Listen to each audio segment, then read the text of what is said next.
Alex stood at the edge of the dimly lit hallway, their suitcase in hand, staring at the old wooden door at the far end. The house was an unexpected inheritance from a distant great uncle they had never met, a man whose name was as much a mystery as the decrepit mansion he had left behind. Alex had been struggling to find a stable place to live, and this house felt like a blessing, despite its eerie silence and strange smell of decay. But it came with a warning. The lawyer who handed over the keys had said, almost too casually, "Whatever you do, don't open the door in the basement." No explanation, no elaboration.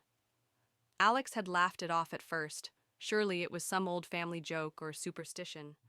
But as they unpacked and explored the house, their eyes kept drifting back to the door. It was locked tight with a rusted padlock and thick chains. It didn't fit with the rest of the house. The other rooms were neglected but ordinary. This door, however, radiated something unsettling. That first night, Alex woke to the sound of faint scratching. Sitting up in bed, they held their breath. Was it a rat? The scratching grew louder, turning into rhythmic thuds. It was coming from the basement. Determined to investigate, Alex tiptoed downstairs, flashlight in hand. The sounds stopped as soon as they reached the door, leaving them in suffocating silence. They touched the cold, rough wood, and a chill ran down their spine. Was it just their imagination, or had the door seemed to shudder under their fingers? Unable to sleep, Alex resolved to ignore the basement.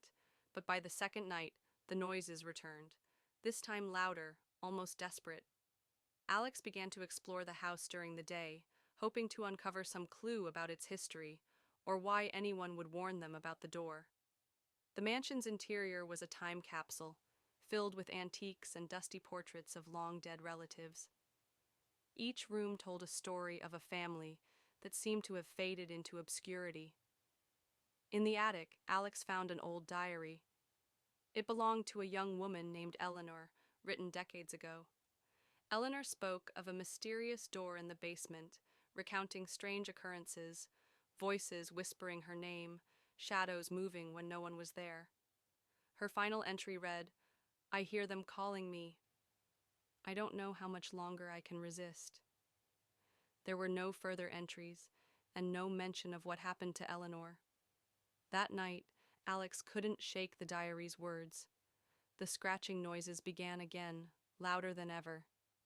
This time, Alex could hear faint whispers accompanying the sounds.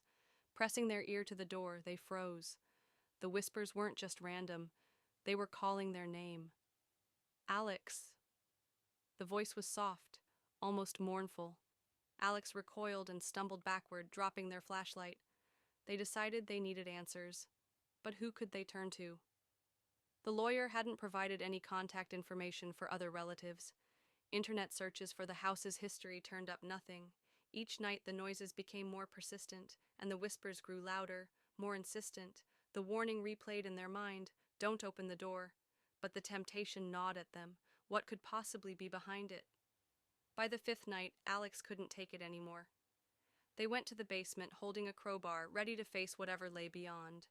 The lock resisted Alex's first attempts, but desperation gave them strength.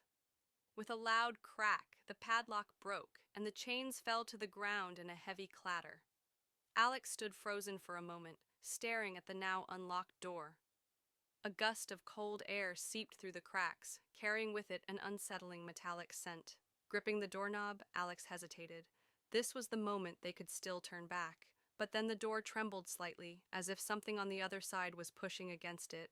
Steeling their nerves, Alex turned the knob and slowly pulled the door open. The darkness beyond was absolute. Alex aimed their flashlight, but the beam seemed swallowed by the void. It wasn't just an empty room. There was something unnatural about the space.